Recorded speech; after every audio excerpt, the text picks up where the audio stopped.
Which side, Western man? Or woman, meaning two, maybe three, potentially. Will you choose the side of war, destruction, to be consumed, rot with dread rage? Or will you choose the opposite? Creation, prying gifts from the high heavens down onto this mortal plane to share in abundance with your neighbors? Or will you choose peace?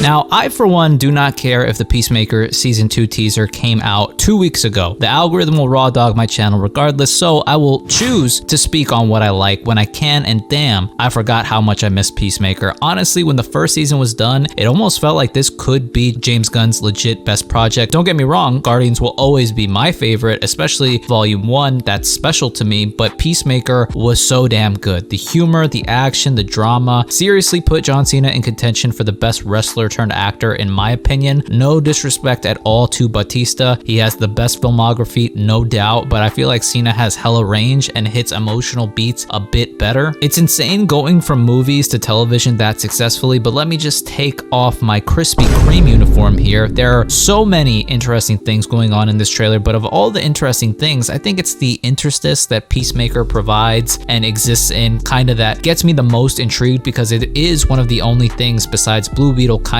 just in that it is so far removed from the main DCEU, but Cholo is for sure coming back as well as Peacemaker, but Peacemaker is still the DCEU, but I'm assuming he's going to end up in the DCU when things are all said and done, and that's why we see this fucker at the very end of the trailer, an alt version of him from what I believe is the DCU, where his brother lived and so did their father. I'm also just so curious because we see the door he walks into and it's like, just what kind of shit was White Dragon getting up to? Like, was he being a menace to the multiverse, like White Dragon style? And I'm just so intrigued by how this will all play out and be handled, that multiversal aspect, especially since this article just came out from Entertainment Weekly right during the damn middle of me making this video, totally disrupting my whole flow. James Gunn essentially said that Peacemaker takes place after Superman, so like the way they have to handle this has got to be buttery slick, since there is always plenty of room to fuck up when considering the multiverse. More on that later though. But we see Adebayo driving her BFF Chris to his Justice Gang audition, her hyping him up like a good friend should, and them completely disregarding him after he poured out all of his stats, which he might have been employing a technique I like to call lying. We see that Hot Girl and Guy Gardner will make an appearance in this in the same suits from after Superman, which I would have applied more sauce, but you know, it's whatever. The thing is, this is apparently the first episode of season 2, so we know there is a multiversal aspect of this show that will be central to the season, but like, does it happen right under our noses? I thought that was something we'd work up to, but it could be the case that they find out that they shift universes slowly. Apparently there will be many twists and turns for this season, so how they handle this DCEU and DCU melding will be paramount, and the thing that I'm really just so intrigued by, again, more on this later, just perfect characterization of Guy Gardner right here, douchebag as ever. And then I haven't read too much on Kendra, but according to others that supposedly have, it's pretty accurate. Apparently this character here is now revealed to be Michael Rooker's character, Red Saint Wild, an original character, but most people are guessing he will essentially be the character Snowflame, because there's only really one dude that has this blue flame power and kind of looks like this, and he's supposed to be Eagly's nemesis, so I'm glad they're giving Eagly some type of story, and I think that's pretty interesting to do for an animal character. And then also this character was in the Peacemaker Tries Hard series from 2023, so I feel like they might be pulling more from the recent stuff, since the character had like one appearance in like the New Earth timeline, like 86 to 2011 to the New 52 era. Oh, he's also fueled by that yayo, you know, it gives him his power, so maybe if he's not actually Snowflame, he's just anyone you graduated high school with right now. Adebayo looks like she's at a crossroads with her fine shit and is now having to live in a dusty ass motel. Love the GTA line. Hardcore is just fighting these insane ass, big ass biker dudes every season, and I like the little misdirect of her having the toxic masculinity. I'm curious where they'll go with that. I can't wait for more Vigilante. Freddie Stroma is so damn good, and I can't wait to see just what all he gets up to. The man's Diesel, just a bunch of buds with a bunch of buds. The legendary Tim Meadows already has me cracking up with these nicknames, and just his whole cadence is like elite. Rick Flag Sr. is back, all healed up, and I'm the most curious about that because it's like Peacemaker killed Rick Flag Jr. in the DCU. We know that DCU Rick Flag is pissed about just the same thing. We know there there is some level of congruency when it comes to both universes. Apparently, there will be plenty of cameos as well as one really big one, and I can already guess who that'd be. You know, I heard you were talking shit about me, Chris, literally. I trust that Gunn has a very particular way of tying this all together. Maybe it'll even become clearer after Superman. Then right after Superman, we get season 2 in like a month's time. So the wait won't be long, but I'm just so curious how they'll handle it and just how adjacent certain events are in the DCU from the DCEU, because Peacemaker is, and his pocket of the universe are probably going to be the only ones that have any remembrance of the old timeline. And that even kind of ties back to Crisis on Infinite Earths in 86, because that issue 6 was Peacemaker's first DC appearance. Apparently he was first in the Fightin' 5 comic, but it was published by some other company, and I believe DC acquired it in 1983, and he is one of the only people who remember pre-Crisis. So I'm thinking they will slightly tap this vein here, and then I think in 10 to 15 years time we will see a Crisis movie as well. I think this is legit how Henry Cavill could come back as Superman and have a blast. I think of all the remnants of the old universe, he would be the easiest and most game to come back as maybe an Earth 2-ish Superman. Believe it or not, there are elements of the DCU that I did enjoy and I'd love to see again, but in a different direction, of course. You take the best of the old and you put it into the new, and voila, you have peace. I'm gonna need a Mighty Crabjoy's track list at least by the time season 2 ends. Great teaser. We got a good look at the action, the story, the humor, the drama of it all. Just superb stuff. August 21st, let's get it. But let me know what y'all thought of the teaser, whether you liked it or not. Any predictions, any theories you have, I'm all ears, but that's it. If you liked the video, leave me a thumbs up, comment down below, and if you want, subscribe. I always appreciate it. Thank you guys so much for watching. I hope all of you guys are well, and I will see you in the next one.